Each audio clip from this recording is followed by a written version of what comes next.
اعوذ باللہ من الشیطان الرجیم بسم اللہ الرحمن الرحیم رب اشرح لی صدری ویسر لی امری واحلل عقدۃ من لسانی یفقهوا قولی اما بعد فقد قال تبارک وتعالی فی کلامہ المجید والفرقانہ الحمید وهو قوله الحق اعوذ باللہ السمیع العلیم من الشیطان الرجیم بسم اللہ الرحمن الرحیم یا ایھا الذین آمنوا کتب علیکم الصیام کما کتب علی الذین من قبلکم لعلکم تتقون۔ سامعین و ناظرین گرامی، ماہ مبارک رمضان کے معنوی فیض و برکات سے ہم سب مستفید ہو رہے ہیں، اور اللہ کا لاکھ لاکھ شکر ہے کہ اللہ تبارک و تعالیٰ نے یہ عظیم مہینہ جس کے اندر انسان کو اپنی اصلاح کا اور اپنے آپ کو سدھارنے کا اور توبہ کا اور بخشش کا ایک بہترین موقع پروردگار نے ہمیں فراہم کیا۔ ہم اس کا جتنا بھی شکر ادا کریں کم ہے، اور جس چیز کی طرف میں متوجہ کرنا چاہتا ہوں کہ وہ یہ ہے کہ آخر روزے کا فلسفہ کیا ہے، آخر اس روزے کا بنیاد کیا ہے، یہ روزہ کیوں رکھا جائے، اس روزے کی بنیاد اور اس کا فلسفہ، اور اللہ نے ہم پر کیوں اس کو فرض کیا، کہ آخر اس کی وجہ کیا ہے کہ ہم اس کو بنیاد بنا کر یہ روزہ اپنے اوپر فرض سمجھیں۔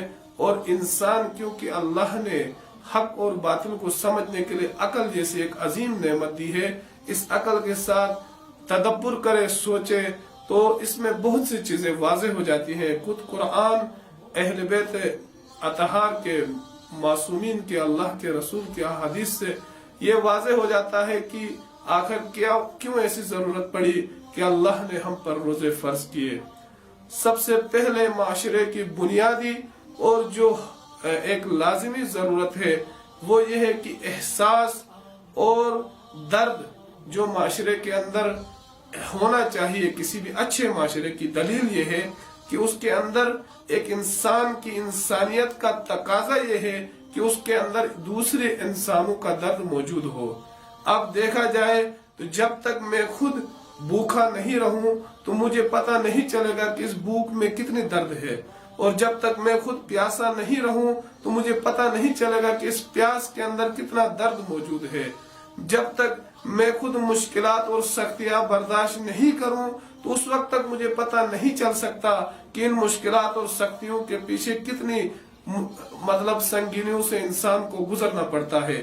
جب یہ ساری چیزیں دیکھی جائیں تو سامعین و ناظرین گرامی، جب یہ ساری چیزوں کو مد نظر رکھا جائے تو روزے کا فلسفہ جو بنیادی فلسفہ جو ظاہر ہو جاتا ہے وہ یہ ہے کہ انسان کے اندر انسانیت کا درد موجود ہو۔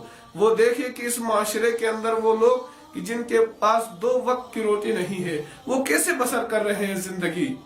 دیکھیں کیسا عظیم اور جامع دین ہمیں اللہ تبارک و تعالیٰ نے عنایت کیا ہے، عطا کیا ہے۔ اسلام، دین مبین اسلام جو ہے، اسلام ناب محمدی جو ہے، جو خالص ترین دین جو ہے وہ یہی ہے کہ ہم دوسرے مسلمانوں کا، حتیٰ کہ جو مسلمان نہیں ہے ان کا بھی درد اپنے اندر انسانیت کا رکھے، یہ ہمیں درس اسلام دیتا ہے۔ یہ ماہ مبارک رمضان کا درس ہے۔ اور دوسرا جو درس ملتا ہے وہ یہ صبر کا، برداشت کا، کہ ہمارے اندر کتنی برداشت موجود ہے، ہم کتنا صبر کر سکتے ہیں۔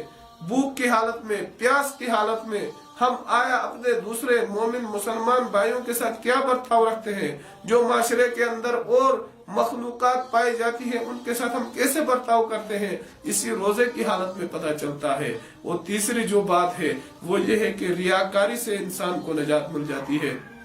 نماز انسان پڑھے، لمبے لمبے سجدے کرے اور لمبی داڑیاں رکھے، ہاتھ میں زیادہ تسبیح کو پھیرتا رہے، ان سب میں ریاکاری ہو سکتی ہے۔ یہ روزہ ایسا عمل ہے کہ جس کے اندر ریاکاری نہیں ہو سکتی۔ یہ روزے کا فلسفہ یہی ہے۔ ایک ذکر الہی بھی ایسا ہے کہ جب انسان لا الہ الا اللہ پڑھتا ہے تو اس کے صرف اور صرف زبان ہلتی ہے، ہونٹ نہیں ہلتے۔ یہ بھی ایک ایسا ذکر ہے کہ جس کے اندر ریاکاری نہیں ہے۔ اسی طرح ایک عمل ہے، یہ عمل روزہ ہے کہ جس کے اندر ریاکاری نہیں ہے. اب میرے اور میرے اللہ کا معاملہ ہے. اللہ کو پتا ہے کہ اس کا یہ بندہ جو ہے وہ روزے سے ہے اور اس بندے کو پتا ہے کہ میں روزے سے ہوں, اور صرف اللہ اور بندے کے درمیان اس کنیکشن کا نام ماہ مبارک رمضان ہے. اور اسی لیے اللہ تبارک و تعالیٰ نے اپنے بندے کو خاص کرنے کے لیے اپنے بندے کو مخصوص اسپیشل پیکج دیا کہ اس رات اس ماہ مبارک رمضان میں اگر کوئی انسان صرف اور صرف اپنی 5 وقت کی نماز بجا لائے, غیبت اور جھوٹ اور تہمت اور برائیوں سے بچتے ہوئے اگر وہ سوتا بھی رہے تو اس کا سونا بھی اللہ نے عبادت قرار دیا ہے. اس سے بڑا انسان کے لیے کیا پیکج ہو سکتا ہے؟ آیا انسان ایک مسلمان یہ چاہتا نہیں ہے کہ اس کی بخشش ہو جائے؟ مسلمان یہ چاہتا نہیں ہے کہ کوئی اس کے لیے دروازہ کھل جائے کہ جس کے اندر وہ چلا جائے اور اپنے نجات کا سامان کر لے؟ اس کے لیے شب قدر کی راتوں سے بڑھ کے اور کون سی رات ہو سکتی ہے؟ اس ماہ مبارک رمضان کو اپنے لیے ایک غنیمت سمجھتے ہوئے, اس ماہ مبارک رمضان کو اپنے لیے ایک بہترین اور سنہری موقع سمجھتے ہوئے ہم اپنی اصلاح کریں, ہم اپنے آپ کو سدھاریں, ہم اپنے آپ کو سنواریں. یہی فلسفہ ہے روزے کا, یہی فلسفہ ہے اس ماہ مبارک رمضان کا کہ ہم درد انسانیت پیدا کریں. ایسا وقت جو انسان کے لیے مہیا ہوا ہے, جو ایسا وقت جو انسان کے لیے لمحہ با لمحہ لہجہ با لہجہ ہم اپنے پروردگار کے قریب ہوتے جا رہے ہیں. لوگ یہ کہتے ہیں میں 30 سال کا ہو گیا, میں 40 سال کا ہو گیا, میں 50 سال کا ہو گیا. نہ بابا, آپ کی عمر بڑھ نہیں رہی ہے, آپ کی عمر گھٹ رہی ہے. آپ اللہ کے قریب جاتے جا رہے ہو, آپ کی مہلت ختم ہوتی جا رہی ہے. یہ بہترین پیکج ہے ماہ مبارک رمضان کا, یہ بہترین پیکج ہے پروردگار کا, یہ بہترین موقع ہے. یہی فلسفہ ہے کہ اللہ چاہتا ہے تیری نجات ہو, تو سیدھے صراط مستقیم کی طرف آ جائے, تو بچ جائے گناہوں سے, تو بچ جائے گمراہی سے, تو بچ جائے تباہی سے. کیسا کریم پروردگار ہے, یا ایھا الانسان ما غرک بربک الکریم. کیسا عظیم پروردگار ہے جو اس لیے مجھ سے ناراض ہوتا ہے کہ میں اپنا نقصان نہ کر بیٹھوں. وہ اس لیے مجھ سے ناراض ہوتا ہے, وہ اس لیے مجھ پہ غصہ ہوتا ہے, وہ اس لیے میرے سے منہ موڑ لیتا ہے کہ میں اس کا نافرمان بندہ اپنا نقصان کر رہا ہوں. اگر میں نماز نہیں پڑھوں تو میں کسی کا نقصان نہیں کر رہا, اگر میں روزہ نہ رکھوں تو میں کسی اور کا نقصان نہیں کر رہا, میں جھوٹ بولوں تو میں کسی اور کا نقصان نہیں کر رہا. میں اس کے علاوہ اور کوئی ایسا کام کہ جس کا شریعت محمدی میں حرام قرار دیا گیا ہو اس کا ارتکاب کر بیٹھتا ہوں تو میں اپنے اوپر ظلم کرتا ہوں, میں اپنے آپ کو خسارے میں ڈالتا ہوں. لیکن اللہ تبارک و تعالیٰ قرآن پاک میں چیخ چیخ کے اپنے مسلمان, وہ لوگ جس نے اپنے زبان سے اقرار کر چکا ہے دین اسلام کا, ان سے کہہ رہے ہیں یا ایھا الذین آمنوا لم تقولون ما لا تفعلون, یا ایھا الانسان ما غرک بربک الکریم فأین تذهبون. تم کہاں جا رہے ہو؟ آؤ راستہ صراط مستقیم کی طرف. صراط مستقیم کا راستہ یہی راستہ ہے جو علی ابن ابی طالب کا راستہ ہے. علی کون ہے؟ علی وہ ہے کہ جس علی نے راتوں کو عبادتوں میں اور دن کو روزوں میں گزارا. وہ علی کون ہے جو ہزار رکعت نماز ہر رات کو پڑھا کرتے تھے.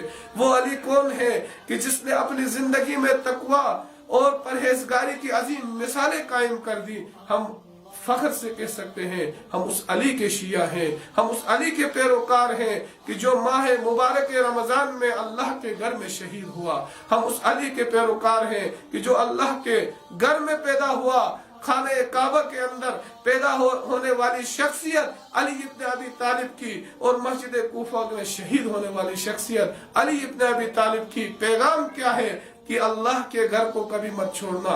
اے مسلمانوں, اللہ کے پیغام کو, اللہ کے دیے ہوئے اصولوں کو, اور یہی ماہ مبارک رمضان, اس کا فلسفہ یہی ہے کہ ہم اپنے آپ کو سدھاریں, محمد و آل محمد کے تعلیمات پر عمل کریں, اہل بیت اطہار کی تعلیمات پر عمل کریں. بس خدا کی بارگاہ میں یہی دعا ہے کہ پروردگار ہمیں حقیقی معنوں میں مسلمان بن کر دین مبین اسلام کی خدمت کرنے کی توفیق نصیب فرما.